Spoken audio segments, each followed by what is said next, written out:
Gözlerimin çekip varın, Sıypasın biz saçlın tarın. Sana diyen aydın sazım, Dillin seni yarım nerede? Sana diyen aydın sazım, Dillin seni yarım nerede?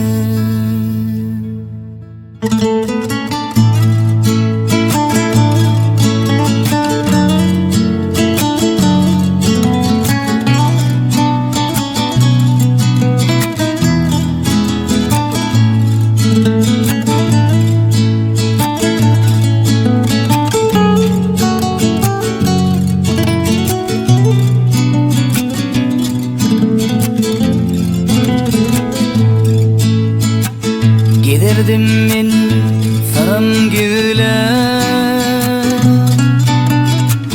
Mecnun olup halım sonra. Giderdim men sarım güler, Mecnun olup leylim sonra. Yukoda da şala Dillin seni yarım nerede? Yukoda da şala gozan, Dillin seni yarım nerede? Seslerin kıyıları geçti bahar yağlar, yarım nerede?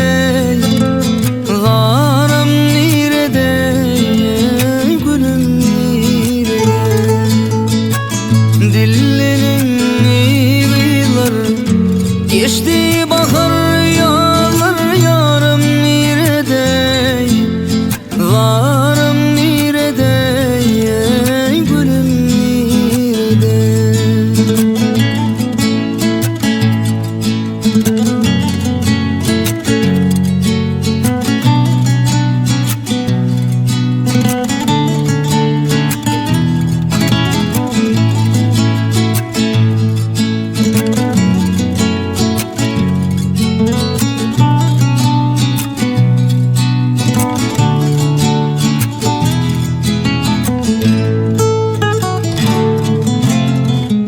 Aşık oğlan söyler seni,